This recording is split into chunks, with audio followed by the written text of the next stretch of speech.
Hey, what's up, everybody? Wild High here. Wild High. God damn it. Realm of the... Wrong video. Yeah, Press A Gaming is too much, man. Chris Stolle here with a full panel here for the Realm of the Mist podcast. Yay, we're here. This is Realm of the Mist podcast where we take your safe space and shove it straight up your ass so far that you'll be shitting Play-Doh for a year. And speaking of shoving things straight up your ass that it takes a year to get it out, let's talk about that anal hair that you pull out at shower, Mr. Brian Miller. You want to talk about sending a shiver down your spine? God. I thought I was the only one, too. And also, let's also welcome in our newest hostess of a brand new show, which is not new, but it's going to be new again for her. Again. It had to be said, which will be debuting tomorrow night right here on Realm of the Mist's YouTube channel. Miss Venus. Oh, yeah. Miss Venus. And then surprising has not been on the show since it was called Breaking the Fourth Wall, and even then that was over a year ago. The host of Star Wars podcast show, War of the Stars, a Star Wars podcast. That's how many times can you say Star Wars and podcast in one show? I know. Mr. John Mark Tully, who will also be here Wednesday night on YouTube channel Realm of the Mist. Be there or be Hexagon. Be Hexagon. Is that like a stop sign? Wait, I got to. That's an octagon. Now. That is an octagon. I couldn't think of any more weird shapes than that, but parallelogram. Parallelogram. There you go. All right. Stop sign isn't an octagon. The octagon has 8 sides, and stop signs have 6, don't they? That's UFC, isn't it? Octagon has 8 sides. I don't know. Some shape that's. Well, there was didn't look the same. There was a wrestling federation for a while, TNA, that did specialize in having an octagon the 6-side ring. Yeah. 6-sided, hexagon ring. So it happens, but yeah. What the fuck? But What the fuck? There goes all my reality for the rest of my life. Yeah. That's all right. I'm still, you know what? I was a wrestler for 20 years, and I'm still trying to figure out why we call it the squared circle. You know? I was supposed to get into that, actually. But that was like my dream growing up. What was? Wrestling? Wrestler, yeah. Ah, well, there you go. Yeah, we can have that conversation. But first, we're gonna have a little. First, we're going to have a little political conversation, because that's what we do here on Realm of the Mist podcast. We get the bad shit out, like eating your vegetables before you eat the steak. You know what I mean? You just eat the bad shit first. Who eats vegetables with steaks? God. So here comes the Brussels. Mushrooms and the onions with steak. Now, together. Now, beforehand, let me give you the typical disclaimer. Number one, our panel is from different parts of North America. Mr. John Martulli is in Chicago-esque Illinois. Chicago. There's more to Illinois than just Chicago. No, there's not. Let me just get that out. Stop lying. There is more. We're a part of them, but we don't claim them. Yeah. Yes. As far as downstate is concerned, Chicago can just move on and just do their own thing and be their own state. We'd be perfectly happy. If it wasn't for Chicago, Illinois would be a red state. I feel like that's how California feels about LA and San Francisco. Yeah. Well, again, so he's from Illinois. Brian is from Kansas. Venus is from Canada. So she's not even. I don't even know what part of Canada you're from. Alberta right now. I've never heard of that. Is that near Alberta? It's just north of it right now. Well, north of Edmonton at this point in time, yeah. You gonna be moving to Saskatchewan? But that's not even in Alberta. I don't know. I'm just using the Canadian words I know. It's like a whole province away. That's like 3 or 4 states away. And of course, I'm from Philadelphia, so we're gonna have differences of opinions. We're gonna have some conversations where, like, maybe we'll be talking about some of the Canadian politics that Brian, John, and myself may not know as well as Venus does, or vice versa with the American politics. And we're not going to be talking in a way that may please everybody. So if you need a safe space... That's sugarcoating it if I've ever fucking heard it. If you need a safe space, may I suggest the Young Turks? Because they'll fill your head with all the bullshit you want to hear instead of the truth that we'll give you here. All right, guys. Go to the family bathroom. Family public bathroom's pretty open. There you go. I mean, well, I don't want to suggest the bathroom because down here in the United States, some people still don't know which bathroom they're supposed to use. Yeah, I don't understand that. Like, why can't you if you have to pee, you have to pee. Like, you're behind closed doors. Like, people are just arguing about where to wash your freaking hands. It's the only thing you do in front of anyone else in the bathroom. Well, that's true, and you know what? I would agree with you. But personally, and again, we've had conversations about this because we used to have a panelist who was transgender, and we've gotten into heated debates about this. And I personally am against a transgender person who has not fully changed. Okay, using like a female bathroom. Because of the fact that if they have not fully changed, yes, there are transgender people who are wanting to be the opposite sex, whatever it may be, and maybe they just can't afford to change or whatever else. That is true. But how many people are there that will use this as an excuse to do something dirty? Some straight man who just wants to play with little girls in the bathroom. The problem is you can't vet them out. That's my concern with it. Until they can give me a proper ruling on that, on how they can handle that situation, I'm not comfortable with the idea. And that's coming from being a father of a young daughter who has been, unfortunately, hurt before. Oh, yeah. I think Canadian girls are a bit different, though. We're going to whoop a motherfucker's ass if we have to. Like, we'd all beat up on him. And we're all like a little bit redneck here, so we'll fuck you up in the bathroom. Well, that's fair, it's true. But speaking of people getting fucked up, the big conversation I wanted to have was, I can't even pronounce his name, nor do I want to. The actor from the show Empire. Has anybody been following this story? Yes. Yeah. To give you the quick rundown, he apparently in the city of Chicago, right down the street from John Mark Tully. Way to go, Mark. It was you, wasn't it? You were one of the two guys. It was. Darn it. You got me. Apparently at 2 o'clock in the morning, in downtown Chicago in minus 20 degrees weather, this guy wanted to go out to get some Subway, to which he was attacked by two white males in ski masks and MAGA hats. Allegedly. No, I'm giving the story. Okay. Let me work up to it. I'm getting to it. Okay, God. So these two white men in ski masks, and MAGA hats, start to call him racial slurs and gay slang slurs, while beating the hell out of him, and then put a noose rope around his neck and pour bleach all over him. To which he waits till he gets back home with his Subway sandwich to notify the police department, supposedly having the video footage on his phone. But he refused to give the phone to the police before clearing things out of his phone because, dick pics.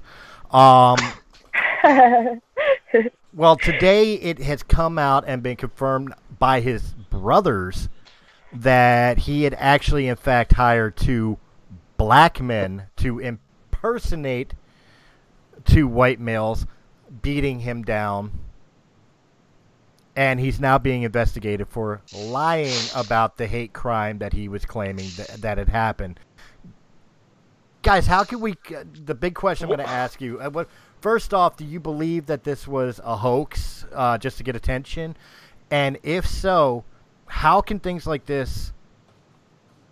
How can we finally kill racism when shit like this happens? And would you classify this as racism? Well, yes.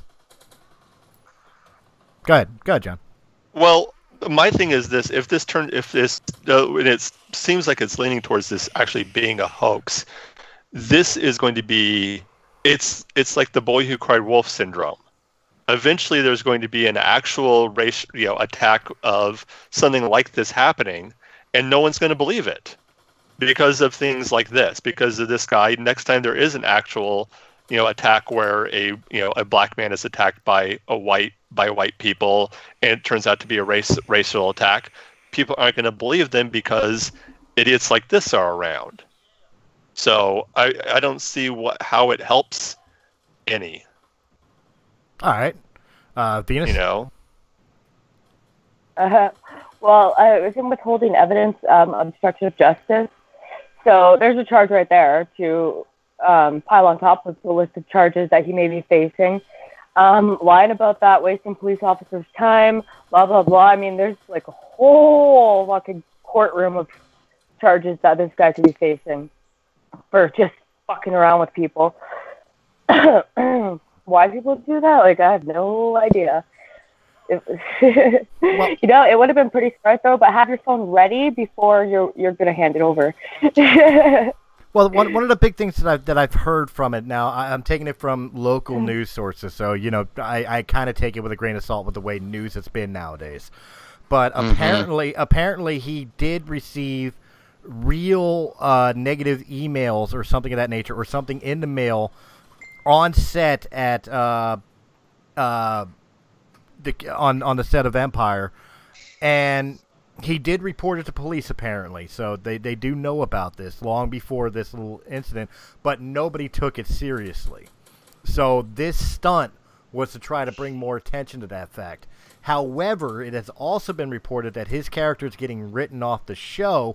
Basically, he's about to face, obscurity, because who the hell is he? I don't watch Empire. Surprise. So before this incident, I had no clue who the fuck he was. If he would have walked down the street past me, I wouldn't have given him a second glance. So. Is this just a publicity stunt, or is it really motivationally charged for racism and, of course, anti-Trump sentiment, Brian? If it was a publicity stunt, he wouldn't have said it was two white guys wearing MAGA hats. He would have just said it was two guys, And the fact that he brought up the MAGA hat, which is a very political thing, that shows that it was to try to bait people into believing that this was. It wasn't a publicity stunt. It was a political stunt. Yeah. Oh yeah. Yeah. But I've got to make America great again hat. I wear that fucking thing everywhere. I wear it everywhere, and I've been getting some weird looks, but nobody has said a word about it yet. Nobody said anything, but I wore it into the gas station here in the town I live in one morning when I was going to work, and she kind of gave me this look like, "Hi, Brian. You feeling all right today?" And I was like, "Yeah, I feel great." She's like, "All right, just making sure."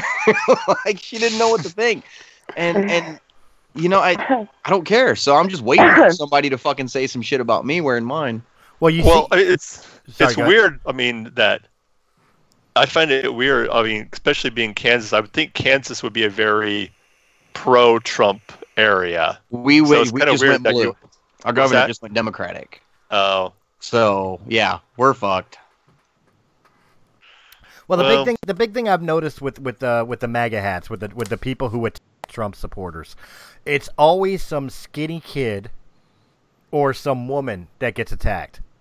Yeah. You watch the videos where they show like the dude stealing the hat off the kid's face and then pouring soda in his face, or the girl who walked down the street and had coffee thrown in her face. These are things. It's always against. The guy on the airplane, the woman freaked out just because she was wearing a MAGA hat. Right. It's always some older person, some skinny, snot-nosed kid, or a forgive me on this, Venus, because it's not meant to be sexist, but but I'm some petite meek woman who gets attacked. Somebody who looks like they can handle themselves and walks down the street with confidence while wearing a MAGA hat, I guarantee you they won't approach you. Unless they're in numbers. Because then they'll feel safe. Yeah. Because they're pussies. But here's the big question I want to ask about this whole entire scenario. If it comes out, and then right now it's still alleged. Nothing has been set in concrete as far as like it now being. it is known that it was 2 black guys instead of 2 white guys who supposedly beat up on him. And even his own brothers ratted him out and said that it was staged, it was fixed. You know, it was worse than WWE SmackDown fixed. Okay. So, if it comes out that that is going to be the true hard fact, 1, do we press charges against him? And 2, should one of the charges be a hate crime? I think the fact that he even said that it was 2 white guys to begin with, and then it turned out to be 2 black guys, that right there is lying to the police. Oh, yeah. That alone is grounds to not believe another fucking word he says. Yeah. You know, so that fact alone leads me to believe that this whole thing was staged. That, I mean, he's gay too. You got to keep in mind he's gay also. So this is obviously somebody who. Have you met a gay person that likes Trump yet? I mean, seriously, have you? I'm not trying to be a stereotype. Has anybody met somebody that was gay that likes Trump? Gay, no. I've met plenty of, like, black. I've met plenty of Hispanic. I've met plenty of women. Right. You know, Jews. You name it. But gay or transgender, not so much.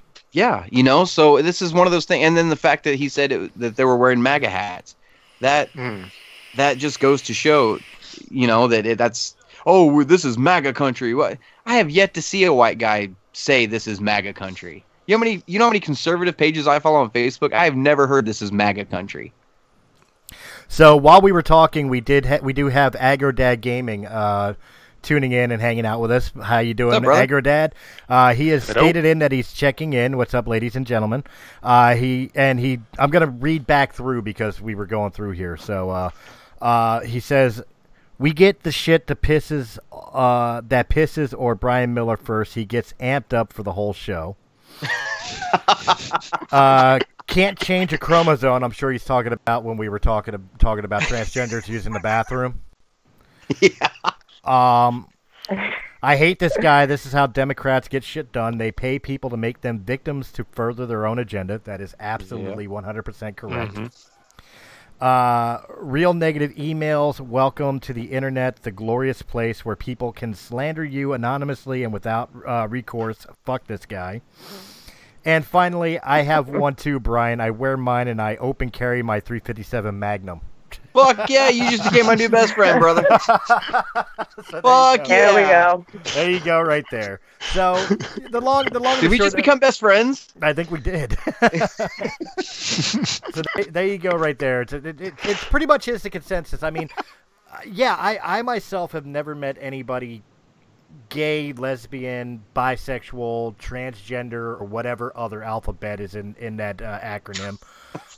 Who has been a Trump There's only supporter. 26 letters? That's not possible. I identify as 27 different things. I haven't met anybody like that, but I mean, I've met Canadians and Europeans who support Trump. You know, I've met Africans who support Trump. And South Americans, and like I said, Latino and Asian and Jewish and white and black and everything in between.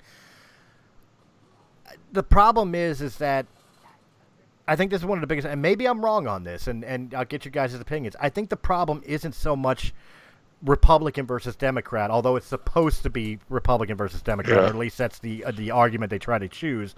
Yeah. What it really is social justice warriors versus the idea of Donald Trump. Right. Well, and I want to go off. I think one of the things is that a lot of liberals and Democrats can't separate their personal feelings about Trump from their political feelings about Trump. Mm-hmm. If that makes sense. Like, feelings are more important than facts, you know. Yeah, like I think we conservatives, at least the majority of us. I mean, there were still some people during the Obama administrations that would stay, you know, that would do the same thing on the conservative side. But I think for the most part, most conservatives could separate their personal feelings for Obama from their political feelings about Obama. And I think a lot of Democrats can't do that. You know, they look at, oh, orange man do bad. And I'll be the first to admit, I have not always been the biggest supporter or fan of Trump. there's been some things he's said or done that have made me raise my eyebrow or roll my eyes and go, just stay off Twitter, please. Please just stay off Twitter. That's Trump's biggest problem. Yeah, somebody take away his computer. And I've also dealt with, and personally I've also dealt with some hardcore Trump supporters that I've also had dealings with, and like one telling me because I didn't vote for Trump I should be thrown in jail. What? No, okay, that's not the majority of us. I know. Hell, I didn't even vote for Trump. I realized that. I did in the main presidency, but when we were voting for the Republican candidate, I voted for Ted Cruz. Cruz was my number one choice, not Trump. Yeah. But going back on what you said, as a person who identifies as a conservative myself, with Obama, I didn't like Obama, but it had nothing to do with him personally. It had to do with his policies. Mm-hmm. Yeah. You know, the way he ran the country is why I didn't like President Obama. I didn't care about the fact that he was half black, half white, or whatever the hell he was. I didn't even care. The arguments that were going on while he was in presidency of whether or not he was actually an American-born citizen did not bother me. None of that shit mattered to me. The only thing that mattered is what is he doing to this country and how is it affecting me and my family. And his policies did not work.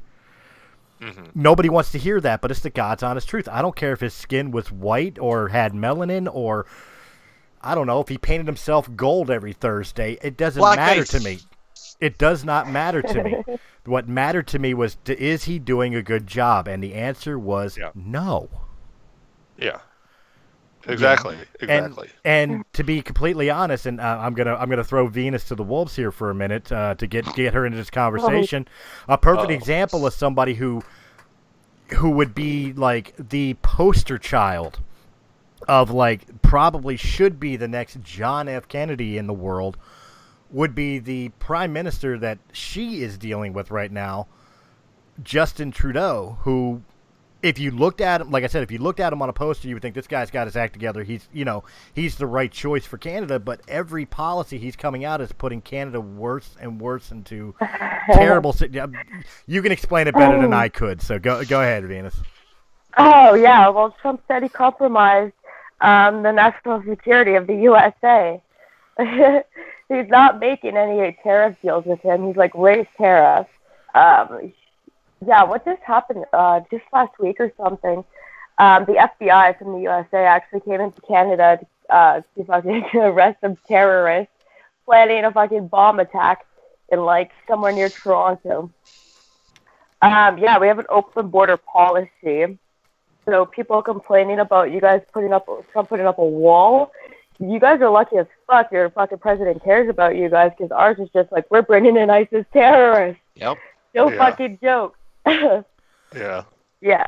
Actually, you bring go ahead. I'm sorry. Go ahead. Oh, sorry. No, I was sorry. Sorry. I'm not sure which one of us is going. That just turned into a clusterfuck. Go ahead, John. Damn. Go ahead, John. I'll say my point. I'll be the first. Again, I might be a dissenting voice in a lot of this because my views are kind of all over the place, but I'll be the first to admit, I don't know if a wall is the perfect answer to the solution, but at least it's an answer. Mm-hmm. Yeah, it's not like anybody else is coming up with a different solution than what Trump has come up with. At least nothing new. You know, everything else coming from the left is all shit we've already tried or that, obviously wouldn't work. Oh, let's use drones. What the fuck's a drone going to do when you see people coming over the border? You're just going to know about it. Unless you kamikaze that fucker into the family. Like, that's the only way it's going to work. Yeah. Well, the only way I can see a drone working is if it's like programmed to like shoot on sight. Yeah. Like a droid. Like a battle droid. But you... because those work so well in Star Wars. Yeah, for a minute. There goes another one. Hold your fire. There's no life forms. But actually, Venus talking about like inviting ISIS members back into the country brought up another thing that I saw on the news today. There have been a lot of women from America, from Europe, probably from Canada too. Although if Trudeau's doing it the way like Venus said, they're welcome back with open arms anyway. That have left. Paid off billions of dollars.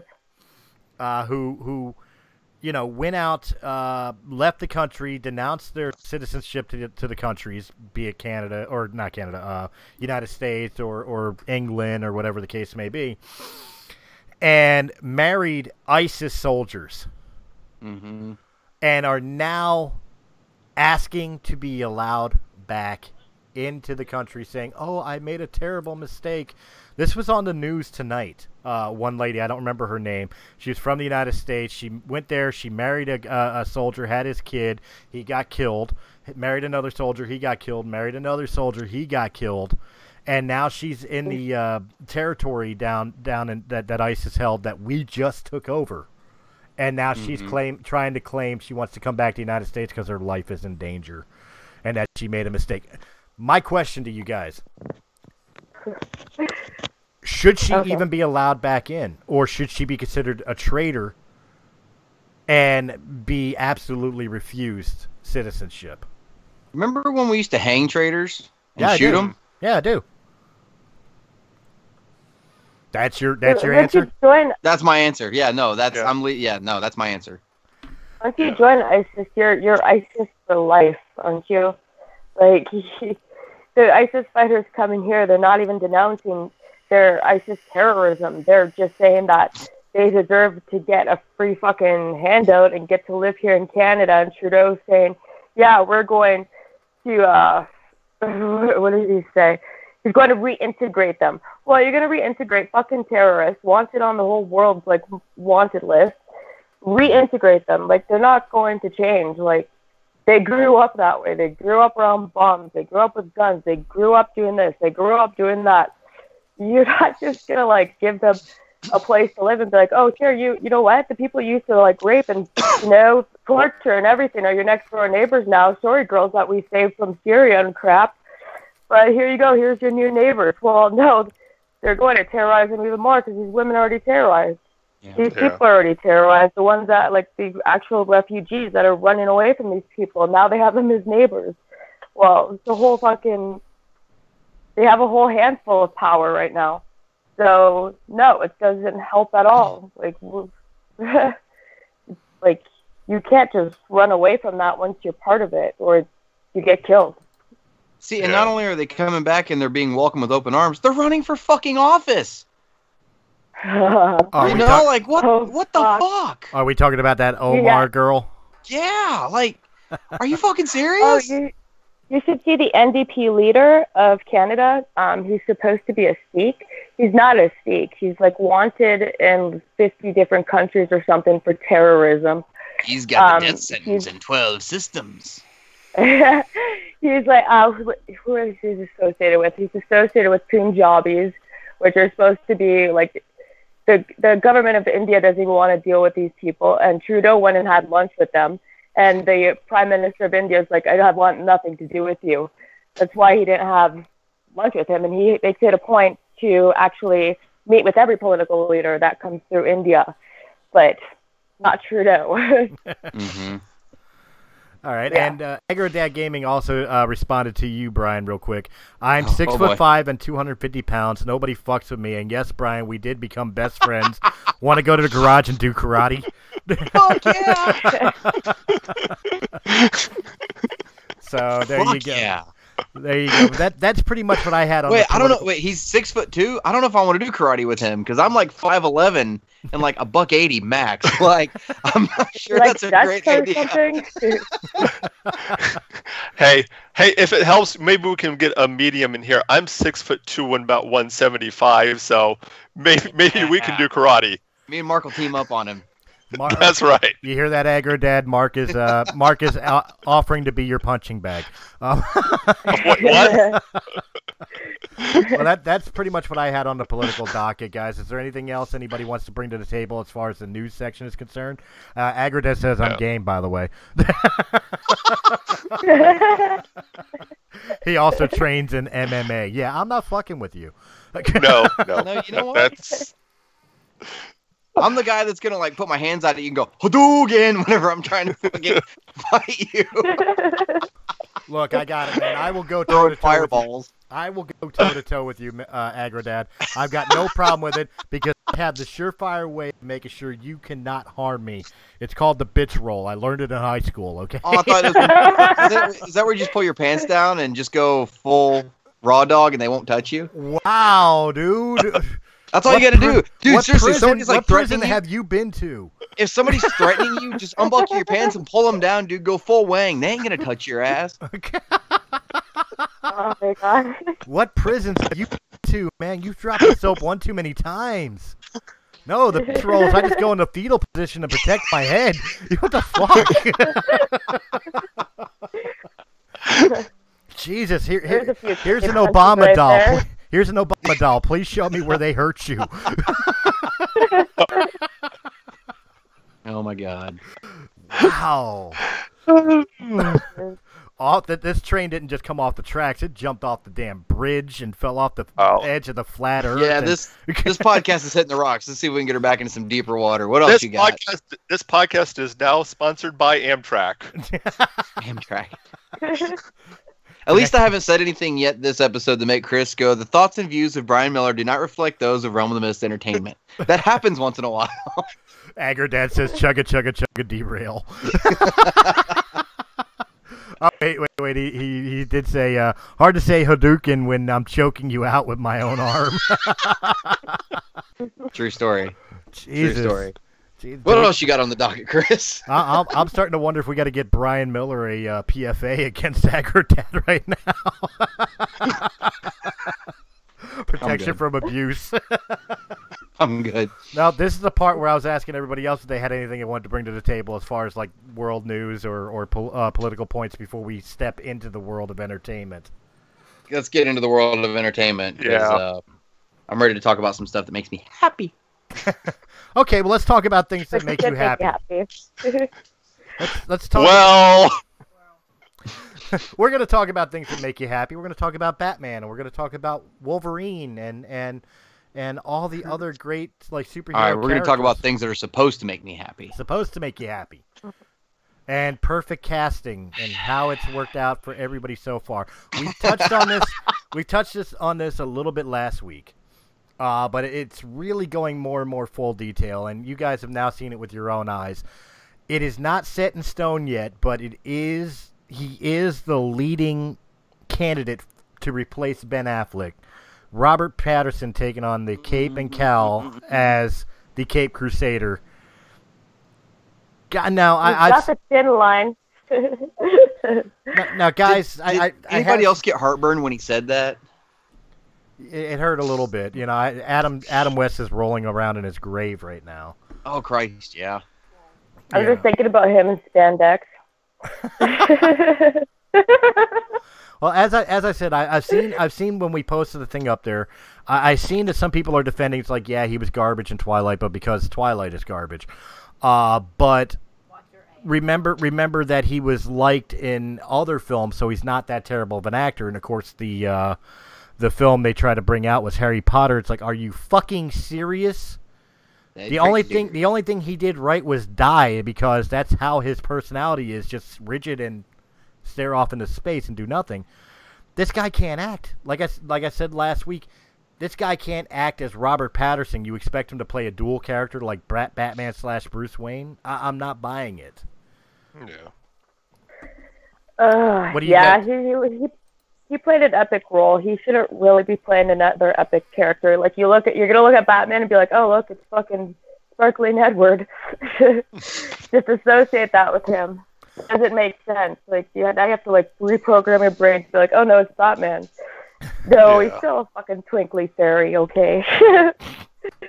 I hate this casting. Like, if they come out tomorrow and say this is real, I hate this so goddamn much. Peter Dinklage would make a better fucking Batman than Robert Pattinson. Like, and I'm not even fucking playing. That would still work in the fucking story. Just anything except, I mean, fuck. Agrodad just said, I will never watch a fucking Batman with Edward Cullen as Bruce Wayne. I'd rather them reboot Batman with an all-black female cast. I would rather see Salacious fucking Crumb play Batman than Robert Pattinson. Like, why? Like I said before we started recording, are they even fucking awake when they make these decisions? Like, Anchor Dad just said, and they would have to change the Batmobile over to Edward's pussy Volvo. That's funny. They had to do that for Peter Dinklage too. Sorry, go ahead. No. I couldn't let that one pass. Am I alone in that? Like, am I the only one that hates it so much I get heartburn when I just think about it? Well, I mean, it leads into other stories that are there. Obviously, the little tie-in, the 12 degrees of Kevin Bacon here. Edward Cullen was also, Oh, by the way, someone else who would make a much better Batman. Anybody. No, go ahead. No, but somebody else that wouldn't be Batman, but the tie-in is obviously he was in Harry Potter and the Goblet of Fire as Cedric Diggory, where he acted alongside possibly our next Wolverine. Oh, don't even say that either. Harry Potter's Wolverine. No. Daniel fucking Radcliffe is what. Now, look, I have no problem with Daniel Radcliffe. He's a decent actor. Obviously, we all love him as Wolverine, as Harry Potter, but as Wolverine? Really? Yeah, we're gonna see him every time on the set as Wolverine and be like, "Oh, look, it's Harry Potter." Like, yeah. You're just I think that one's even harder, like, because Hugh Jackman has become so ingrained with in our psyche as Wolverine. I think it's going to be almost impossible to see anyone else. It doesn't matter who it is to see anyone else with the claws. Well, I mean, you think about it, when you have somebody like Carl Urban who could take on the role. Yeah, that would be my first choice. You would even think about somebody like Daniel Radcliffe. And again, I'm not unlike Patterson, I'm not dissing Radcliffe. I think he's a decent actor. But not Wolverine. He's Harry Potter. Yeah, he's Harry Potter. He's never going to be seen, and it sucks for him, but he's never going to be seen as anybody other than Harry Potter. And we're supposed to buy... I'm going to be watching the next X-Men movie and be expecting him to go, "Expecto Patronum, bud." Bub, it's Bub, not Bud. Bub. Bub. Yes, Bub. Excuse me, Bub. Bub. I revoked my geek card. God damn it. Like, why do I feel... look, we all grew up with these characters with certain actors, right? And we feel like that those actors are the only ones that can portray these characters. And now they're replacing some of these beloved characters with other actors. Am I the only one that feels like that nowadays all these new versions of characters we love are like dollar store versions of them compared to what we used to get? Well, I mean, we could definitely dig into where that's a little deeper. Besides the casting choices, the fact that they're changing established properties, like when we're talking about like comic books, for example, we're talking about things that have been around for arguably like 100 years. Some of these characters have stood the test of time for damn near that long, and you want to keep changing them up to fit political culture or whatever the case may be. Now, look. Right off the bat, I'm going to say it right now. I've got no problems with like African American heroes or gay heroes or lesbian heroes or transgender heroes. But do somebody new. Don't change an established character to fit your political narrative. Well, and I almost said this because I saw you post something similar on Facebook. If you're going to do that, there are characters out there that, because of the way they're written, are perfect. Green Lantern is a perfect example. There's several Green Lanterns. A Green Lantern is a perfect character that you can put in. Oh, we have someone else who's got the ring now. They're a different, they're gay. Okay, fine, great. We have a gay Green Lantern. I have no problem with that because the Green Lantern character is written in such a way that it's not just one. It's never been just one person to have the ring. Same with the Flash. There's been several Flashes. There's several Flashes in the same universe. Yeah. They're kind of gay names. here's the problem, though. When you're like Lando in Star Wars is a great example. They came out when Solo was getting ready to happen, and they said, "Oh, Lando's what they say was pansexual. He'll fuck anything." Like, so if he's not in a relationship in the movie, how is that relevant? Right. Like, why does that even matter to as a character? Like, I mean, Well, it was supposed to be insinuated that he was like, that he was boinking L337. But why does that matter? Why is that anybody's business? I said last week, why do we live in a world now where we're so goddamn worried about what everybody's doing with their own fucking genitals? Well, when John Cho played Sulu in the J.J. Abrams remake of the Star Trek franchise, everybody was up in arms about Sulu being gay, particularly the original Sulu actor George Takei, because even though George is actually gay, George was the first one who turned around and said, like, just because I'm gay doesn't mean the character has to be. But here's the thing. Everybody was all up in arms about it, and the only time they ever showed him being, quote-unquote, gay, he hugged his husband and walked away. Yeah. That was it. We made a big deal out of that. Yeah. You know what I mean? And it was stupid, but along the lines of, like, when we keep changing properties, like there's petitions going out now where Wonder Woman needs to be bisexual, and she already is. She would be. And she would be. She's in the Amazon, like. Right, but she lived on an island with. She even said in the first Wonder Woman movie, "You don't need a man for pleasure. You need a man for reproduction." Right. Good point. So that's fine, but I mean the petitions are out there. It's like we have to change these characters because if we want them a particular way. The newest one is the Joker needs to be gay. Doesn't the Joker have Harley fucking Quinn? Oh yeah, because we just need gay kids fucking looking up to the Joker as a role model. Yeah, that's fucking great. But didn't Harley break up with Joker, and isn't she like with Poison Ivy? Because now she's portrayed in like a lot of comic books now. Yeah, when they were trying to turn her, I want to say anti-villain. Yeah, anti-hero. I say anti-villain because she's still kind of a villain, but she's not a villain. You know what I mean? Yeah. She's not necessarily doing heroic things. She's just not necessarily doing bad things. So she's more like a Catwoman. The way I look at changing these characters, and changing certain things about them, I really honestly don't give two shits. As long as it doesn't relate to something that is essential about where the character came from, who the character is, something like... Because a great example is the Fan 4 stick that came out. How they had Michael B. Jordan playing the Human Torch. Well, before the movie came out, everybody's like, well, how can this be possible? He's supposed to be the brother of Sue Storm, who was I can't think of her name right now. Mara something, wasn't it? Kate Mara. Sure. And then they had to come out and say, well, they're adopted brother and sister. Okay, that's cool. If they're adopted, that's fine. As long as they got the same last name and it makes sense, that's cool. But being black or white has nothing else to do with the Human Torch. You know what I mean? As a character. Mm-hmm. But now, then you look at, somebody like Spider-Man. Instead of saying, hey, we can have a black Peter Parker, which would make perfect sense. I mean, I wouldn't have a problem with a black Peter Parker. They decided to make Miles Morales. How is that a bad thing? It's not. Why can't you just make another version of the character that has, you know what I mean, and give him a different name? No, that's actually a perfect example of something that I would have suggested instead of changing established characters, because I got to disagree with you about the Fan 4 stick. I was against the idea of Sue and Johnny Storm being adopted brother and sister just to change the narrative. They're not. If you've read the comic, they're not adopted. No, they they're not. are You're right. Brother and sister. But what does that have to do with anything else? I mean, it's changing. It's changing for the sake of changing instead of fitting an actual story. Now, a black Spider-Man from an alternate universe makes sense. It's an alternate universe. It's another Spider-Man. Just like there's the Hispanic Spider-Man in 2099. I can't think of his name right off the top of my head. But you could have him and start telling his story. You want to have diversity with established characters. They can be out there.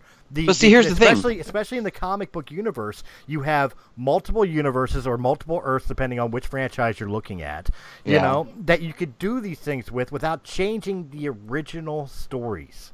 But with the Fan 4 stick thing, they didn't come out and say that they were adopted brother and sister until after everybody started making a big deal that they should be brother and sister. They should be the same color. That's when they came out and said adopted.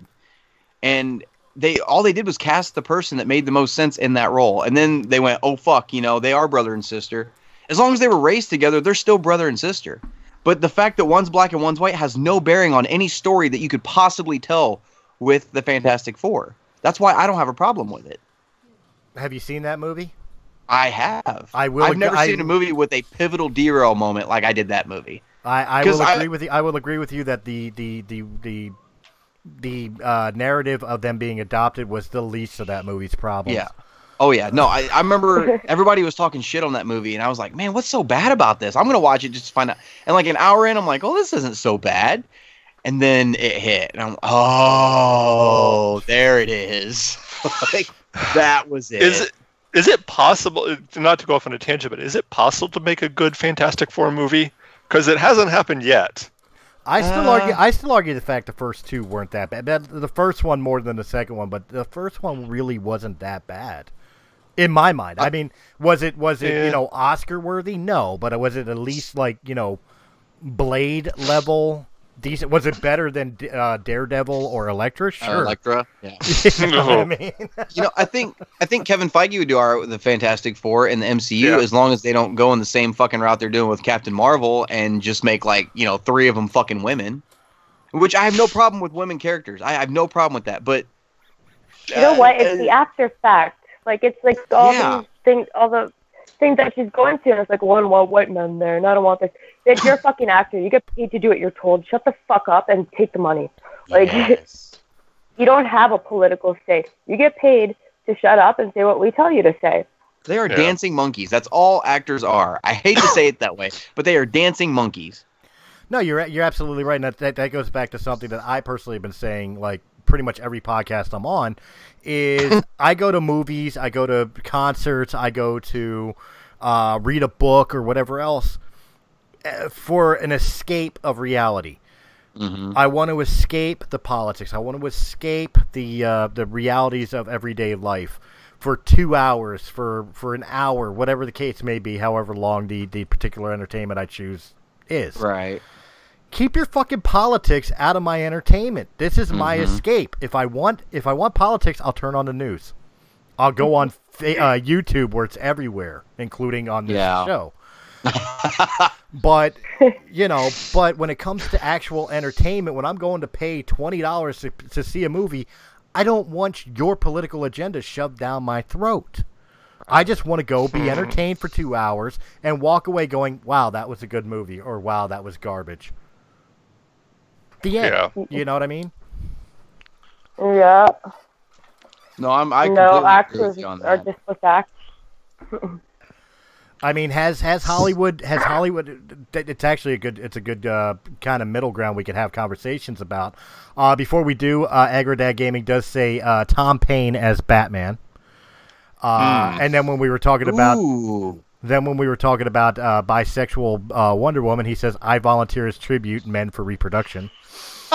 I'll stay locked in a cage all day just to help reproduce more Amazonians. Hell yeah. And he says, Fantastic Four with Jessica Alba, I'm good. Second Fantastic Four with Katamara, yeah, I'm still good. Okay. So it does bring up a very good point. Has these entertainers, as Brian put them, and his views and opinions, who does not necessarily reflect the views and opinions of but he's absolutely right. Dancing monkeys. Have they taken their at them, they dance. Have they taken their stations and positions in life a little too far?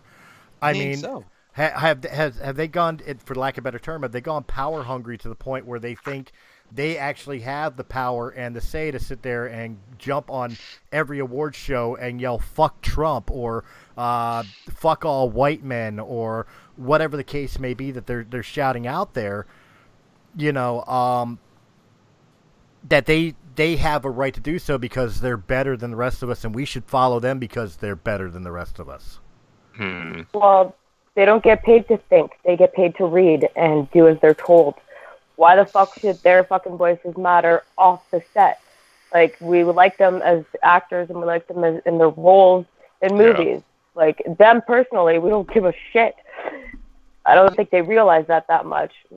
But they just ruin shit for themselves. Like, I don't want the majority of the people there to be white or white men. Well, okay, well, there's like 90% of your revenue right there. And it wasn't only white men that she said that about. She specifically said white. She said pretty much all whites. So, hey, I'm excluded too. Well, go fuck yourself, bitch. I don't like your attitude. You know, and most of these actors support socialism. Do they not realize that if socialism is implemented, they're the ones that are giving up all their fucking money? Oh yeah. Us broke asses sitting here ain't gonna lose a dime. Don't even fucking realize it. Yeah. We ain't gaining nothing, but we're gonna lose nothing. I'm gonna have to. Unfortunately, I'm gonna have to get off here. So. Oh. I heart you, Mark. Oh. Nice meeting ya. Nice meeting you guys. Nice meeting you too. Well, you know what? It's a good point. It's a good point. We'll let John real quick let everybody know about War of the Stars, and then we'll go into the commercial and come back for the second half. So go ahead, John. Tell everybody where they can find you. All right. You can find me, of course, every Wednesday night here on Realm of the Mist at War of the Stars, a Star Wars podcast. You can also find me on Twitter at JohnMarkTolly1 and on Facebook at Mark Tolley. And other than that, I'm just around everywhere. So I will see you all on Wednesday night. All right, guys, and we will be back. Venus, Brian, and myself will be back in about 60 seconds. We got a little commercial for a friend of ours, showing him some love. So just check this out real quick, and we'll be right back. Hi, this is Dave from the Comic Collection at 83 Bustleton Pike in Easterville. Here's 25357-3332. We are right next to Northeast Philadelphia. We have action figures, gaming, statues, albums, and CDs, graphic novels, other knickknacks, and, of course, comics. Established in 1985, we are your go-to store. Come by and say hello, and say that the guys from RadioCast FM Radio sent you.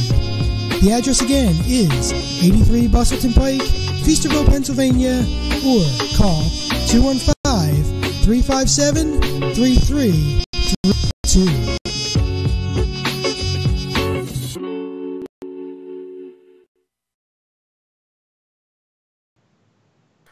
Hey, we are back.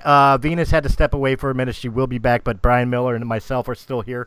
So let's go ahead and continue that conversation there, Brian. Really quick. Well, not really quick. We got another hour here.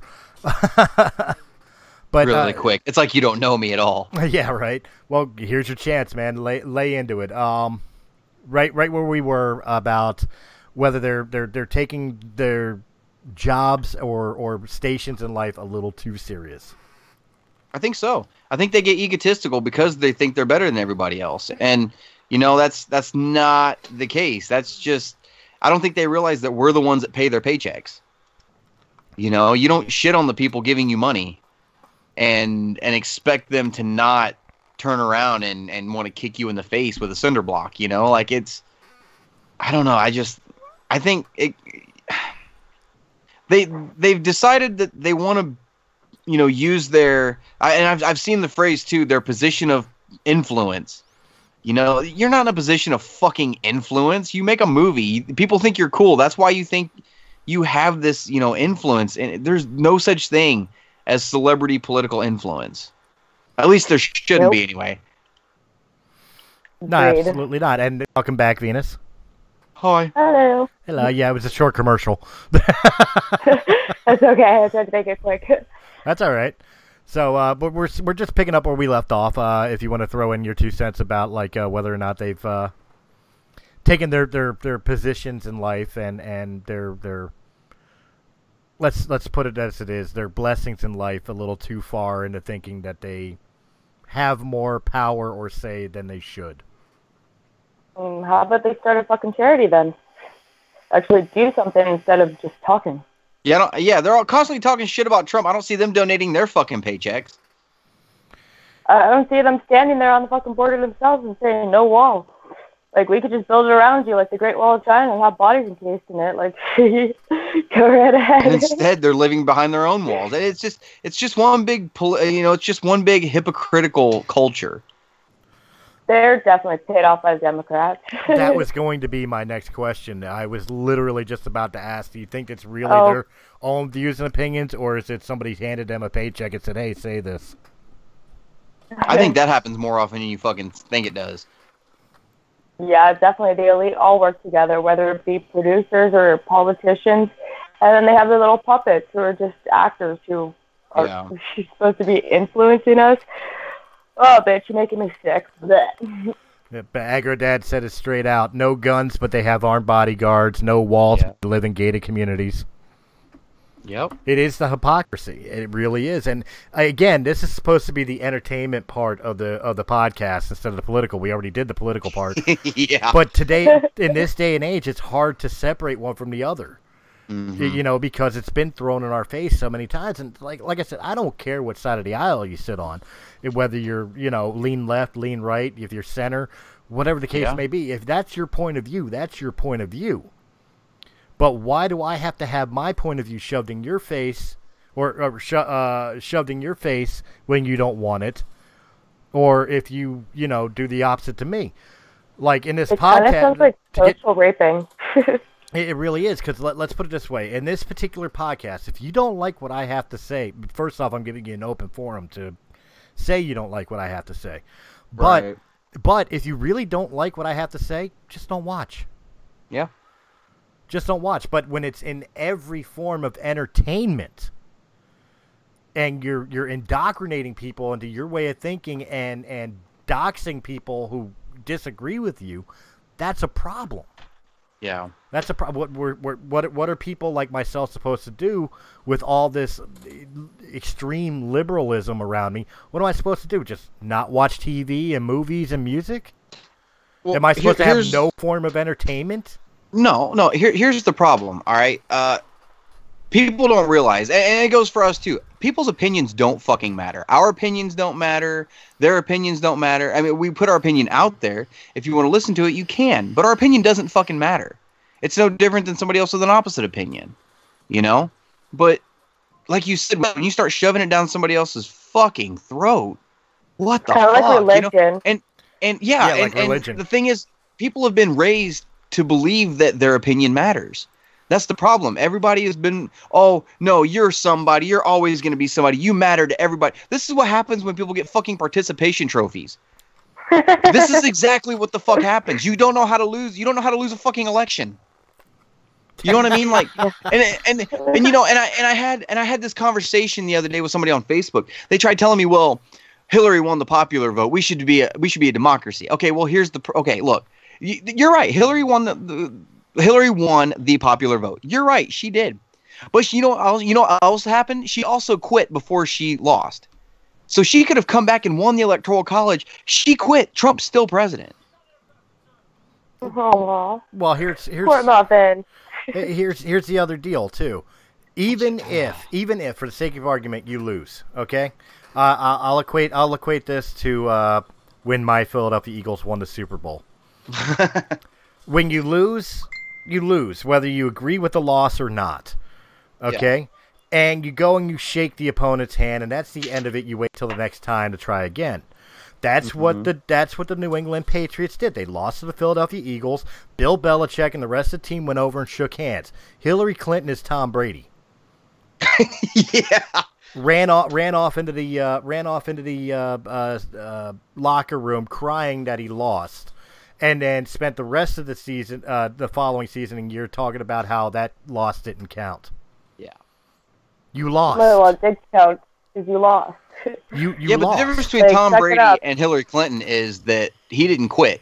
Hillary Clinton did. Hillary Clinton. That's what I'm saying. Like, and I told them, okay, well, what if Hillary had won the Electoral College? Will she be president? No, she conceded the race. Even if Trump did his acceptance speech. And I mean, even if he hadn't done his acceptance speech, and she came, she won the Electoral College. Guess what? She's still not president because she conceded the race. It doesn't matter whether she won the popular vote. It doesn't matter if she came back and won fucking 390 electoral votes. It doesn't fucking matter. And people have a hard time believing accepting this shit because they don't know how to fucking lose. And then when they lose a debate, it turns into name calling and making it personal. Oh, isn't that the worst? Like you prove someone wrong and it's like, oh, well, do this, do that.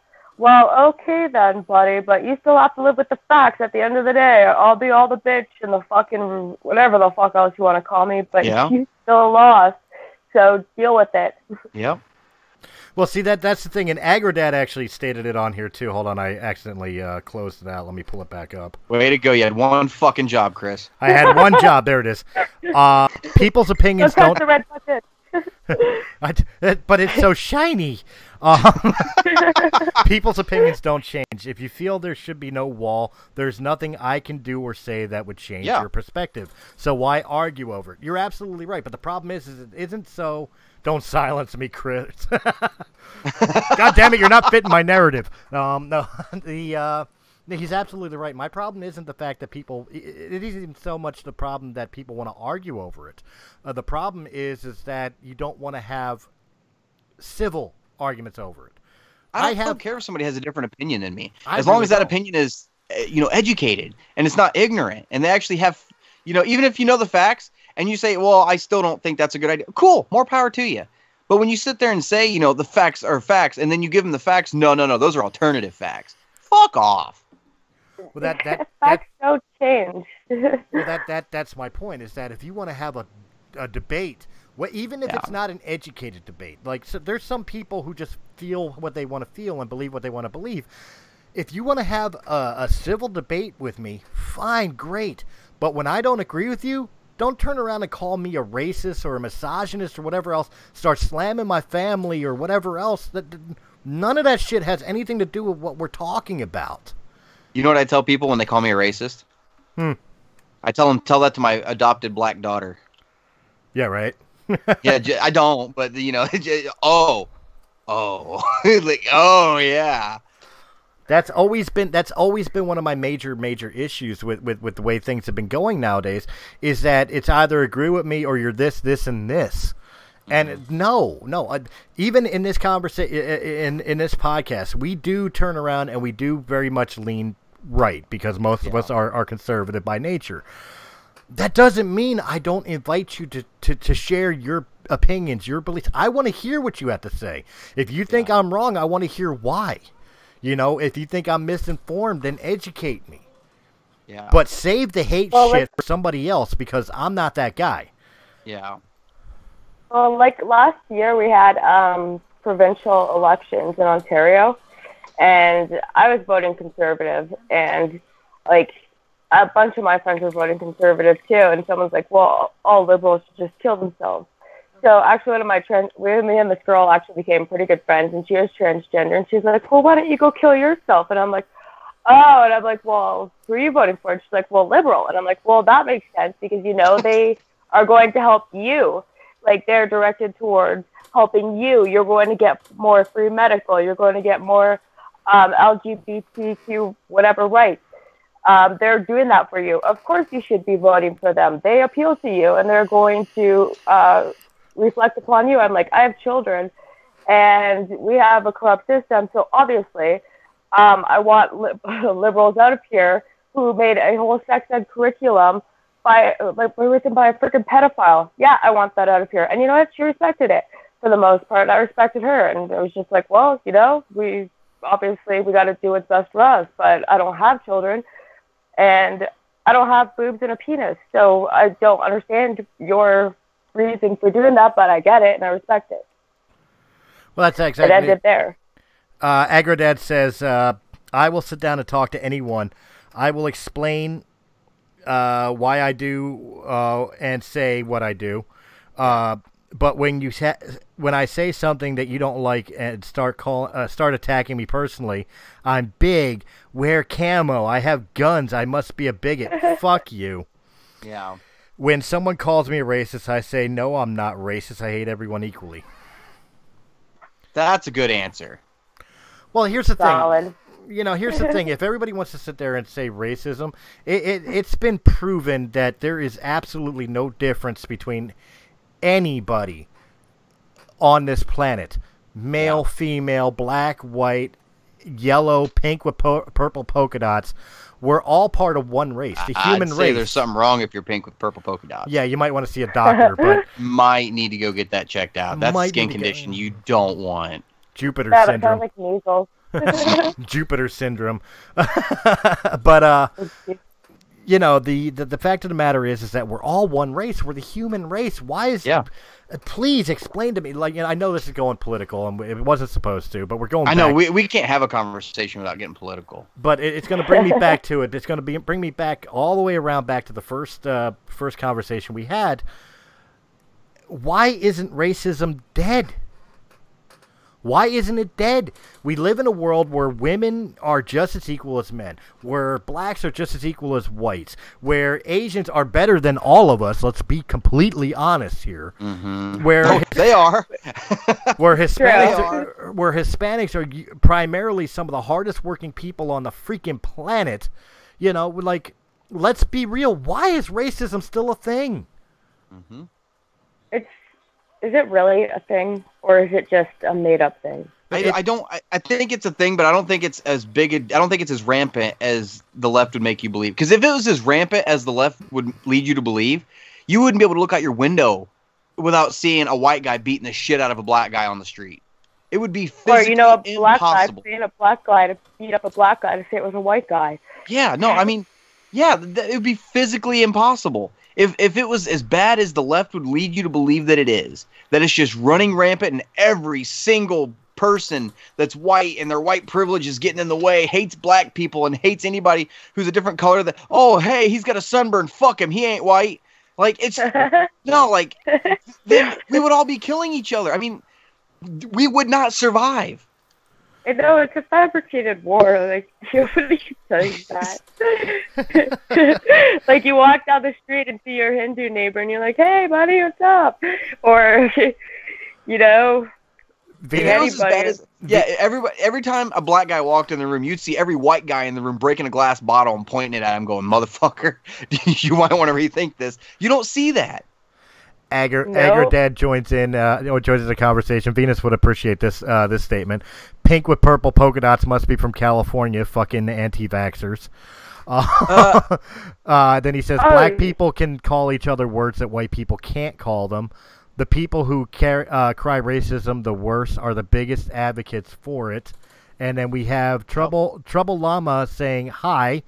Hey, what's up? Candy hearts. I'm not sure what the candy hearts for, except for maybe Happy Valentine's Day. I like candy hearts. I like candy hearts. Candy hearts are good. Yes. Yeah.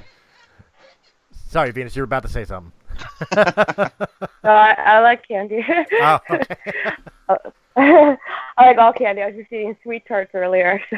There you go. I'm like, wow, somebody's psychic on the other side of the internet. So welcome very much to the stream, Trouble Luma. Appreciate you being here. Hope you don't mind a little political conversation. We're talking about, unfortunately, racism and political points of view in entertainment. But we're supposed to be talking about Batman. But one thing leads to the other. I mean, why? I know. I said, we can't have a conversation without it going political. A white guy dressing in black, it's totally racism. Oh, God. When are they going to start? Oh, Jesus. That's next. Batman's going to end up being white. And then it's going to piss everybody off. Oh my God! You know what? If they could sell it and make you believe that they're that character, like, doesn't matter what color they are or like what gender they are. Even if someone's like, "I'm Batman," and they sound like Batman, and you're like, "Holy fuck, that's Batman!" They should be Batman. Like, anybody can be Batman. It's the staple, like the whole deep voice and stuff. Like, if you could pull that off, yeah, you've got me convinced. You are Batman. But, you know, I saw something on Facebook the other day. Somebody was actually, it's coincidence we're talking about Batman. They were talking shit on Batman. Well, how do you think Bruce Wayne got so rich? It was because of his white privilege. Now we're accusing fictional characters of being racist? Are you fucking kidding me? Like, I just... Isn't Batman... No. Not to pull out my geek card real quick, and I know Agaric Dad could correct me on this if I'm wrong, but isn't Tony Stark like richer than Bruce Wayne? I think so, isn't he? I think. Yeah. I'm not sure. I'm not sure. Tony Stark had enough to fund all of that graduating class of MIT's projects in Civil War. So I mean, that's a stupid. He's an anthropologist, owns his own businesses. What, does he own like a small country or something, or is that just going overboard? But yeah, he. Agar Dad just said yes. Stark is the wealthiest character in comics. Okay, I thought so. Because Bruce Wayne is just on a trust fund. Yeah. Trust fund, baby. White privilege, Thanks, trust Daddy. fund, baby.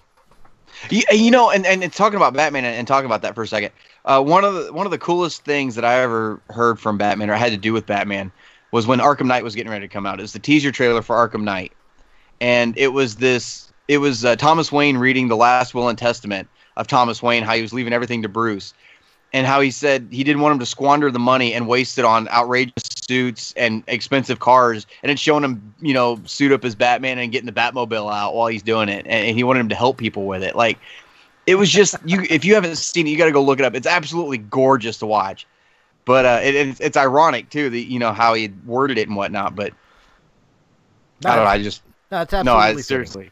Well, we had one thrown at us. Who would you rather than Robert Pattinson? Who would you cast as Batman? If you had the choice of the casting couch right now, who would you cast as Batman? I wish I had a casting couch right now. I'd just like close my eyes and like, I'm gonna piss people off. Batman. I'm gonna piss people off when I say it. Good.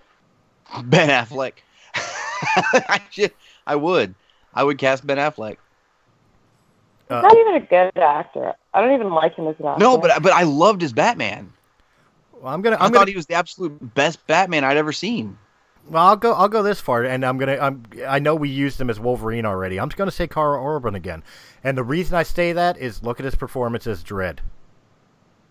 Oh yeah, then we never got a sequel to that either. No, and they should have. They really should have. Yeah. That movie it was so gratuitous with fucking gore. Like, it was amazing. God. The slow-mo effects for the drug too. Yeah. Oh my god. I don't know. Like, if I had to cast anybody, I really don't know. That's a hard one. Well, like, nobody's. Because casting Batman, it's different from other roles, because you're not just casting Batman, you're casting Bruce Wayne also, which are two different characters. Well, they're the same person, but it's two different characters. Well, like you guys said, we could put anybody under the cape and cowl, and they could be Batman as long as they could do the voice. It's who can pull off the character behind the suit. Right. So really, we're casting who could be Bruce Wayne. Yeah. I agree with that. Interesting way to look at it.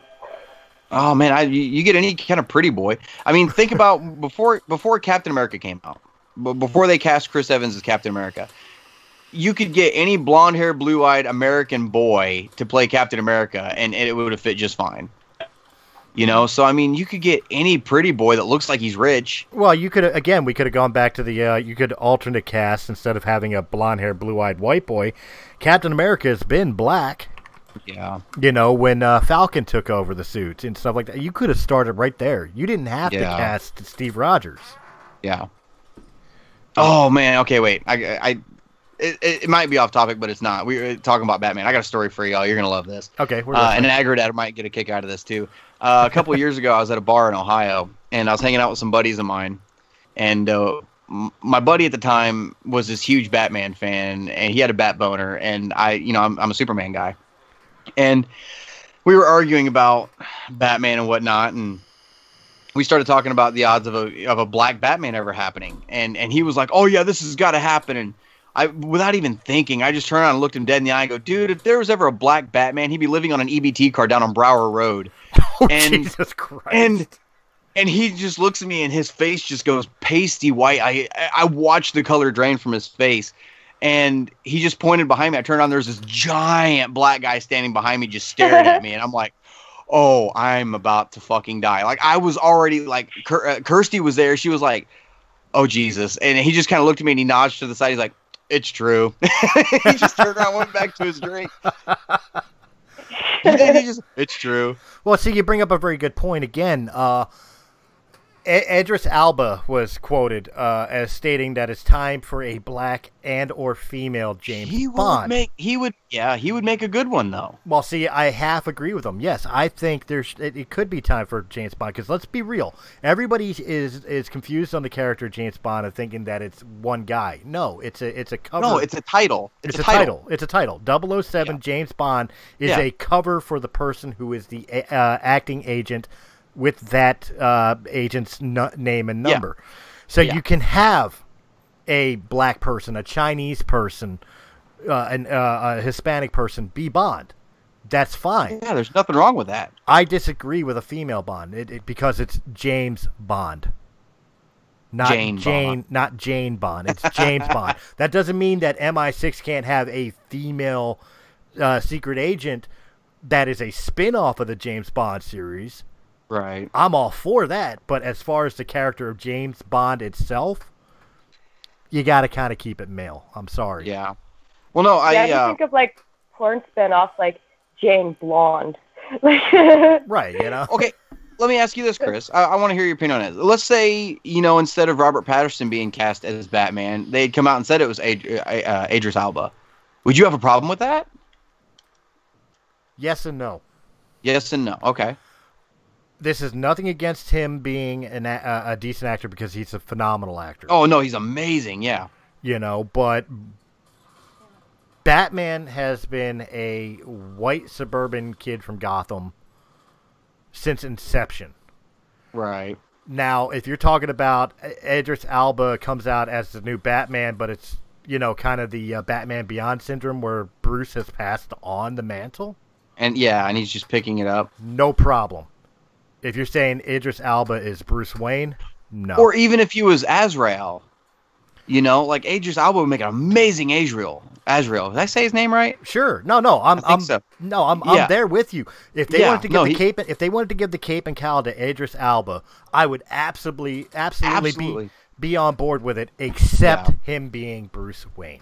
You just want him to have a different name. Right. I want him to be a completely different character. See, and I don't see anything wrong with the mantle of Batman because of the establishment of the character and his history. Right. I don't see anything wrong with that outlook or with that. I really don't. They did it with Spider-Man. Granted, I wouldn't have had a problem with the Black Peter Parker, like I said earlier. But they went and they gave him his own character, which is fine in my book. We got Miles Morales.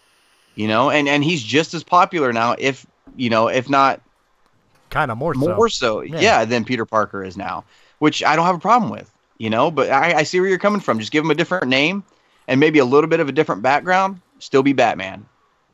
Right, whether it's an alternate universe where somebody other than the Wayne family had a tragedy that created the Dark Vigilante. Cool. Yeah. Or, like I said, he's just Batman. He wound up saving Batman's life one day, and Bruce turns around and tells him, "It's like you're the one," and starts training him. You could name him Wayne Thompson. Yeah, or whatever the case may be. I would be any type of situation like that. I would be absolutely personally fine with. Yeah. Well, in the Netflix series Titans, it's about Robin, and that's pretty much what happens with Robin. He gets adopted by Bruce Wayne. So that doesn't sound too far-fetched to make that into a movie right there. Well, you bring up a very good point. If we're gonna go into the Batman mythos, why change Batman to a black person? Why not Robin? Robin's been every incarnation of Robin has been white. Only one has been female. Right, and there's nothing about the character that says he couldn't be black. Right, so why not have a black? I mean, there's nothing about him that says he couldn't be. You could have the Flying Graysons, be a black family. Why not? Well, no, again, I'm not talking about us changing established characters. I'm talking about introducing a new Robin. Oh, I get you. Again, well, it goes back to my original argument. I'm not against people of color or people of sexual orientation playing superheroes or even established characters to an extent. Mm-hmm. I have a problem with changing established stories or established characters to fit a narrative as opposed to changing changing to a different character and making a brand new story out of it. Okay. Now whether we introduce Darkwing for the sake of argument, all right, instead of Batman as a brand new hero, or we introduce, like I said, Bruce Wayne is dying or whatever and passes the mantle to, what was the name you used earlier? Blaine Larson or some shit like that. Or Blaine Larson, Blaine Thompson, or Wayne Thompson or something like that. Wayne Thompson. Cool. I'm absolutely for it. Just don't change Bruce Wayne. Don't change Peter Parker to fit a narrative. Just pass the mantle to somebody else or create an alternate reality. Right. That's that my sounds only a lot argument. more fitting. It's comics. All that shit can happen. Yeah. You know what I mean? You know, shit. We live in a world where Captain Marvel was a DC property. Yeah. No, that's the one true Captain Marvel. That's the one. The other true one was Captain Miss Marvel. Ms. Marvel, yeah. Yeah. Yeah. But Don't get me started on that shit. Ken Jeong is Batman. Jeez. Why can't we have a Korean Batman? That would be kind of funny. Wouldn't it, though? That would be so fitting. You've been in this alley for 4 hours. You go now. I am Batman. I am Batman. Where is he? I do apologize. Commissioner Gordon, where is the Joker? I would so pay to watch that. I would. Hint, hint to like movie producers out there. I don't want to make it entertaining. That would be entertaining. I'll never even know about it. It'd be like a Mr. Chow Batman, like Mr. Chow from The Hangover. Like, fuck, yeah. Mr. Chow. Can you imagine?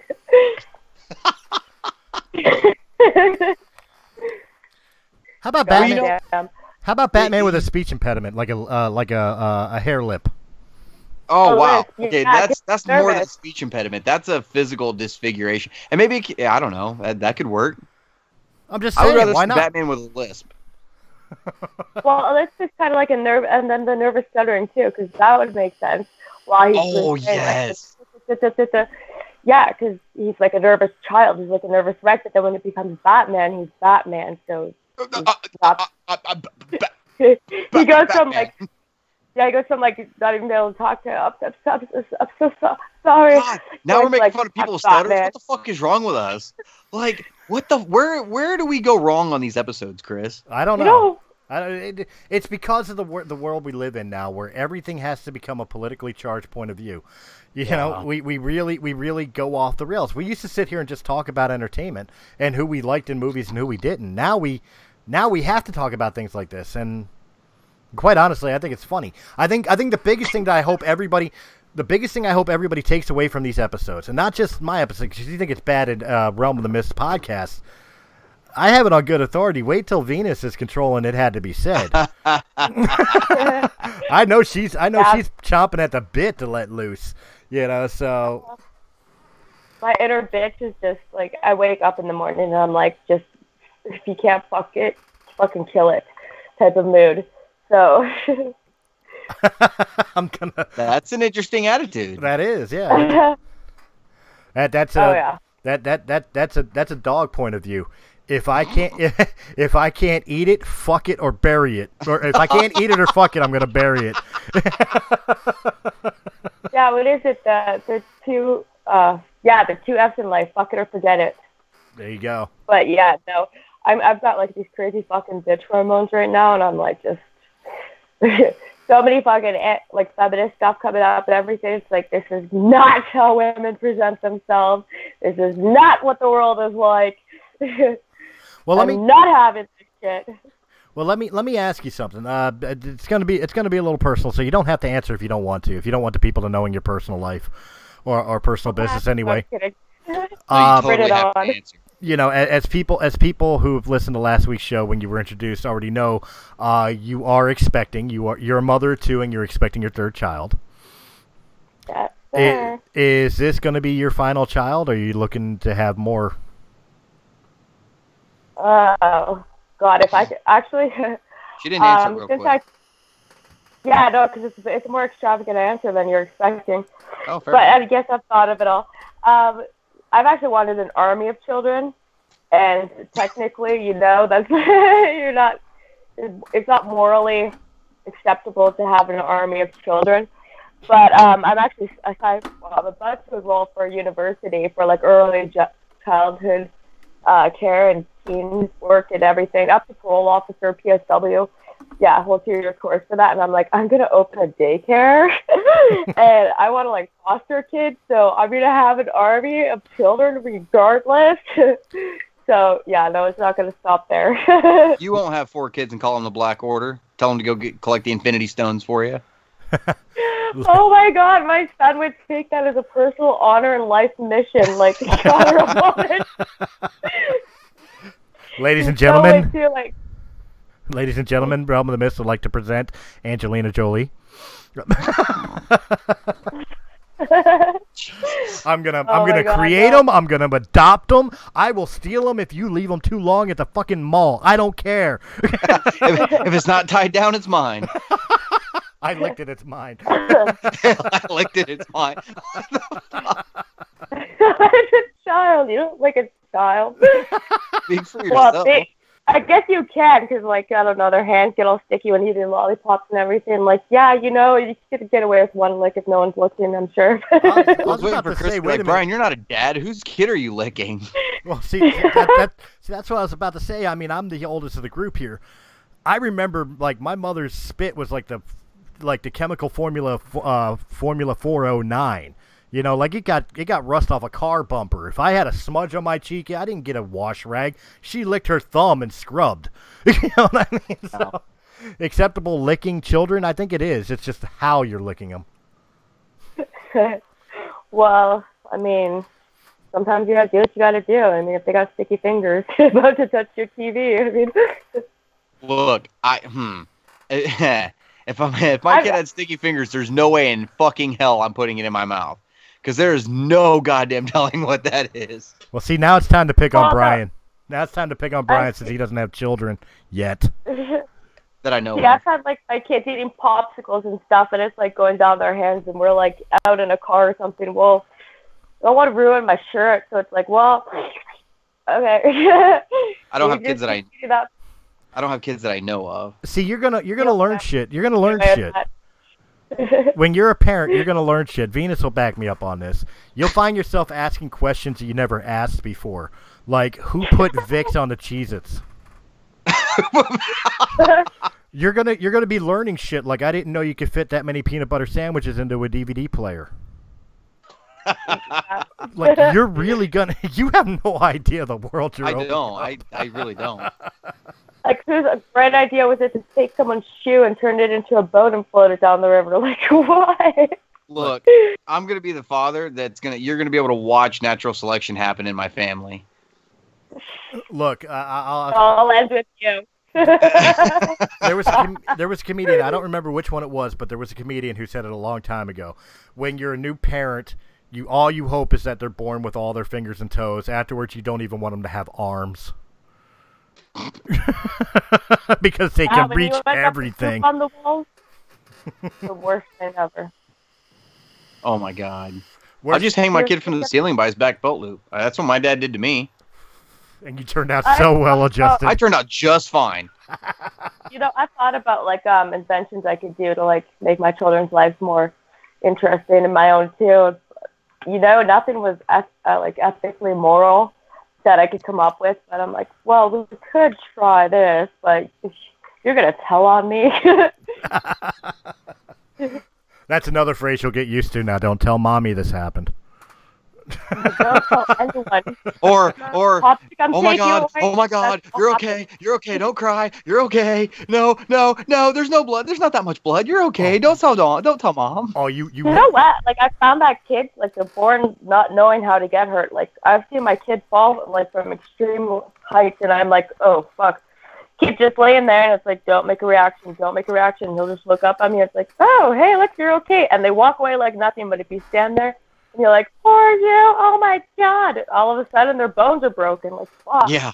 Well, my sister put me through a plate glass door one time, and the first thing out of her mouth is, there's not that much blood. Don't tell mom. You're okay. You'll be all right. Don't worry about it. 17 stitches later. Agro Dad says you spend the first 2 years teaching them to walk and talk, and then the next 16 years telling them to sit down and shut up. And then he says, I tell my 2-year-old son to man up all the time. My wife hates it. No, it's absolutely true. In fact, I got a story going off of this one we're talking about. What's wrong with telling your kid to fucking man up? I have no problem with that. My daughter. I tell my son that all the time. I will tell my 3-year-old, get the sand out of your vagina and get back in there. I will do it. I don't care. I have little video of my son crying and stuff, and I'm like, why are you crying? Suck it up. And he's there. I don't what movie was it? Cloudy with a Chance of Meatballs, when the black cop starts crying and stuff, and he's like, oh no, it's a tear, and he sucks it back up. My son is actually trying to do that, just tilting his head. I'm like, what are you doing? I'm trying to suck it up. See, my daughter from birth has always been like more of a guy than like my male character. I hope I have a daughter and she turns out like that. But like when she was a toddler, we used to have bunk beds in her room, and she'd jump off the top bunk onto her toddler bed, like with no fear. This girl has always had no fear. It was a couple years ago. As most of you know, I'm a divorced father. I only get to see my kids on weekends and stuff like that. I took them to the local park here. It's a wooded area. It's got a bunch of hills and cemented trails for them to ride their scooters on and shit. And of course, my daughter starts feeling her oats and decides she wants to take the big hill down on a Razor scooter. This is the only, I swear to God, dude, I saw God. Okay. Fucking, like, my daughter is tough as fucking nails, and she took that hill and she hit a little rock or something, and she went flying off that scooter into like the bend of the concrete. It bent off, and then she landed in the rubble, the rocks and the dirt and the shit beyond. And I was, I'm walking down the hill, and I'm like, are you okay? Thinking she's fine. She didn't get up. Oh my God! My heart was in my throat. I start hauling my fat ass down there. I get there and she's crying. I have never, besides she's hungry or tired as a baby, I had never seen my daughter cry, and it scared the living fuck out of me, dude. Turns out she was fine. She just had a couple scrapes and shit, and it was more like she was scared because she didn't have control, which I get. But dude, you don't know, like, the fear, and it wasn't the fear of God, oh God, what's her mother going to do, or something like that. Oh my God, my child got hurt on my watch. That's what scared the shit out of me. Yeah. You know what I mean? But my daughter, she's tough as shit. My son, he cries if he falls down out of the chair. Your kids sound oddly like mine. My daughter's like fearless as shit. Like, she'll run, she'll get all dirty and everything. My son, when he was a baby, you couldn't even put him on grass because he would lift his legs and not want to touch the grass. Or if his hands got dirty, he'd cry that they were dirty and stuff. And my daughter's just like, filthy little pigs running around. Girls are so much different than boys with that. They don't have the fear that boys have. Well, they're only 14 months apart, but I always get a kick out of it when my son starts whining about something and my daughter turns around to him, suck it up! I hope to God my daughter turns out that way. My daughter's like that, too. She's pretty mean, but she's maternal as well. Like, if he's hurt, she'll go take care of him. They're 21 months apart. And then, yeah, she'll tell him, too, like, stop your crying for nothing. Like, you're not supposed to do that. She gives him shit like crazy. Yeah, so funny to watch. Jokes aside, all jokes aside, man, you don't know the world you're stepping into, Bri, but I'll tell you right now, man, I wouldn't change it for the world. Oh no, I'm watching one of my best friends go through it right now. He's a dad for the first time. He was back in September 2017. They had their first kid, and I've watched him grow up from the day he was born. I was there the day he was born, I don't really agree with the whole it takes a village to raise a child, but that's kind of the way this kid's been raised. But luckily, everybody in the village is, not a village idiot. Yeah, they're not idiots. Yeah, everybody's doing everything the right way, and that kid's got more toys than I ever had as a kid. The kid's spoiled, and he's the happiest baby I ever seen. And, I'm good with him. I'll say that. I'm not tooting my own horn, but the first time he ever fell asleep in my arms, other than his parents, I was the first person he ever fell asleep on. And Aww. That was a damn good feeling. That was a damn good feeling. What would Agrodad say? Am I the only one who thinks Brian's kid will come out wearing an American flag onesie and a MAGA hat? Jesus Christ. You guys think I'd suck Trump off if I ever met him? What the fuck, man? It's gonna be huge. My kid's gonna come out with a shotgun and sawed off in his fucking hand. Pabst Blue Ribbon. God damn it. You know what? There might be something to that. Uh-oh.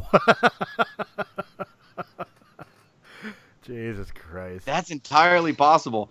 God damn. It is what it At is. least people are looking at me the way I want them to look at me. At least people know I'm fucking patriotic as fuck. I could just see the prelude. I could see the prelude to the head popping out. You just see fireworks. You hear the Star Spangled Banner every time she pushes. Jesus. I was someone was talking about the other day, like, oh well, what if your baby's gay or something, or blah blah blah. I'm like, or how can you define your baby's gender? I'm like, well, if it has a vagina when it's born, it's going to be a girl. If it has a penis, it's going to be a boy. If it decides later on in life that it's going to change that, well, then all the best to my kid then. But I don't care what he or she turns out to be, as long as he or she is not a fucking asshole. You guys really think I'm that patriotic? What the fuck? Well, actually, Aggro Dad turned around and said, I love the fact that Chris laughs and Brian immediately says, what did Aggro said? That's how you know I'm doing something right. But you know what? Why doesn't he join us? I don't know, but, maybe next time, maybe we can get Aggro Dad to join in. Yeah, you're more than welcome, dude. But I think we're going to go ahead and get to closing out the show right here. Sorry we didn't go too much into detail of entertainment, but there wasn't really much to talk about. We did talk about what we wanted to. Unfortunately, it led to politics, and then we got into kids. But don't worry. You know what? Good topic. It's a topic. There you go. These podcasts are more about just friends sitting around bullshitting anyway, so... That's what After Hours is supposed to be. No, After Hours is all the bloopers and shit like that we throw in. Oh, fair enough. All right, fair enough. And then when we decide to do another FCC episode. Jesus Christ. You say when and where, and I will be there. It is my goal to piss off the FCC. Now, see, we got to let... If I can come up with a word that the FCC fucking bans, that's a legacy to leave behind. I tell you what, I'll die happy. I'll explain the story to you for people watching that may not understand. Go watch the video marked "Fuck the FCC." Okay, and Venus, this is how it all came about. We did a show. We used to broadcast Breaking the Fourth Wall on a radio station, internet radio station called RadioCastFM.com. And just like this show, we were very vulgar in what we said, but because of the radio programming, we decided to try not to curse all that much. We try to censor ourselves. But on occasion... some of you did. Some of us did. But on occasion, we did wind up having a word slip out here or there. Well, it turned out that I offended somebody when I used the word, or I don't even know if it was me. I don't know which one of us slipped it out, but the word twat came out. I think it was you. Was it me?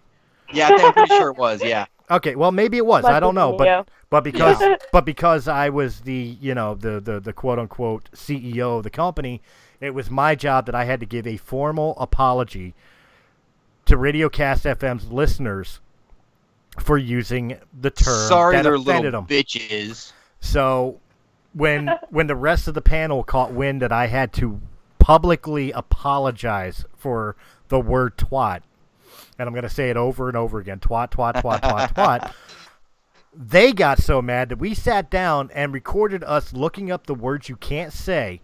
Which we got an Urban Dictionary. Yeah, and it was something like 36 different words you're not supposed to say on air. And then the rest of the video we spent coming up with shit you can say because it's not on the FCC list. So we started making up our own That was the day we found out Meat Curtain is not on the list. That's it. Oh. Twatosaurus Rex. Purple helmeted yogurt slinger was not on. Yeah, the list. that one was not on there. Yeah. Muff diver wasn't on the list. Right. Yeah. So the more creative you get, the fucking less they censor you, eh? So that was basically our big fuck you to everybody. Is we decided to do a video, and it wasn't until a year later that I actually released it. But we actually decided to do the video of us looking up all the shit you can't say. And we said every single one of them. So if you're easily offended, I highly recommend you don't watch it. Although maybe you should. No, go watch it. Or maybe you should. You might grow a thicker skin, you fucking pansy. Or you know, plain and simple, you might just get a laugh out of it. Because we did. We sure as hell did. Because it's stupid. Oh, my God. It's so stupid. You'll have to send me that video. I will definitely do so. But until then, we'll start off with Brian because his will be a little faster. Brian, why don't you tell everybody where they can find you? You guys can find me every Saturday night. We didn't do a podcast this past week, but you guys can find me every Saturday night on the Star Wars Canon podcast. Just check out the YouTube channel, and usually it's about 8:30 my time, which is Central, so you can kind of adjust off of that. But make sure to check out the Facebook page also so that you guys know whenever I update y'all on when the podcast ain't going to happen like this past week. It didn't, but yeah, definitely go check that out. And then also on the Patreon account, definitely check that out. Also, we've been doing after shows. If you guys want to watch all of the episodes of Rebels and Clone Wars, perfect place to do it. We sit down and watch the whole episode and kind of talk about it. All right, and before we get to you, Venus, real quick, Brian is also doing something that he and I both have decided we're going to start doing. If you have a podcast or show that you want promoted on our shows, contact us at realmofthemystentertainment@gmail.com or Star Wars Canon Podcast@gmail.com and let us know. Send us the information. Send us a short audio or video formatted commercial, and we will air it on our shows. As you saw earlier with the comic collections commercial I just did, and Brian will be airing that as well as one for Realm of the Mist, and as soon as he creates one, we'll be airing his as well. Sweet. So as soon as he creates one, hint, hint. I'm busy right now. Full disclosure, for those of you that don't know, the whole time we've been doing this podcast, I've been playing Battlefront 2. And not broadcasting it, you bastard. And not broadcast. Well, I don't think my internet could take that. All right. And now, Venus, I kept you for last because of the fact that we have a very special thing. Besides everybody knowing where they can contact you if they want to get a hold of you, which would basically be here. Why don't you tell us all about your debut tomorrow, and it had to be said, and what you have planned for us?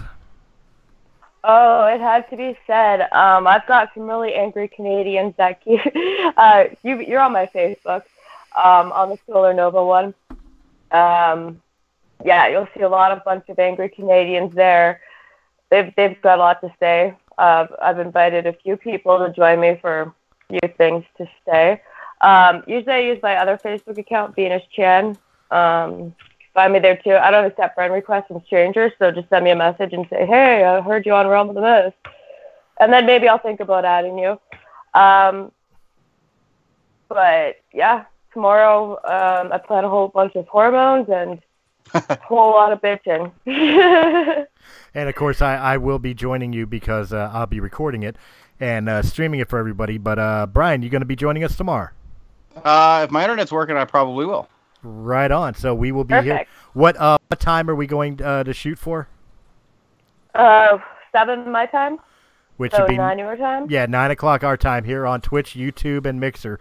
Guys, if you want to check out the re-debut of It Had to Be Said starring Venus, make sure you're here for it live. And, of course, guys, you can find me anywhere that says Realm of the Mist Entertainment. I will catch you on the next Realm of the Mist podcast, but I will see you tomorrow on It Had to Be Said.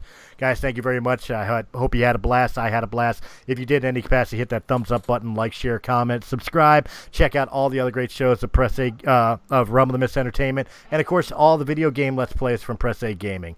Until then, guys, have a good night. We are clear.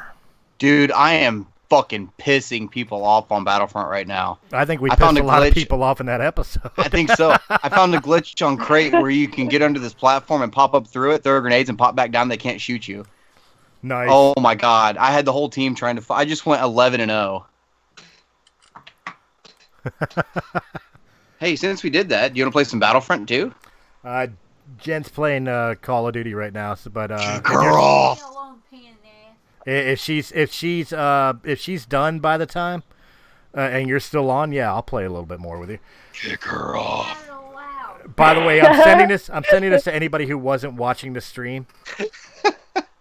Oh, that's okay. That's the stream. That's not what I wanted. Hold on. That's what I wanted. This is what I wanted. This is what the panel the main screen look like. I just Oh, right on. Fucking sick. I love that picture of me. And I did the same thing for yours, Venus. I'm just downloading it now. Actually, I gotta change all that up now. Let's see here. I'm too sexy for my... What? Main show logo has to become It Had to Be Said. I'm setting up... Oh, I cannot wait for Venus to see the background that I put together for It Had to Be Said. Oh, boy. Shit. Where did you come? I just looked down and I have a cat in my lap. I have no idea where she came from. Hey, you need to get off of me. I don't even like you. Go away. Get a job. Help pay the mortgage. Then I'll be fucking impressed. Well, let me see if I can get a shot of it. It's you already know what the intro looks like, but let me see if I can get a shot of it for you. You good kitty cat, aren't you? I talk shit on you a lot, but I do like you. Kind of. Did you fart? I'm about to shoot you. Get off me. Nice. I just got the picture. Well, here's the backdrop I put together for your show. I just set it up.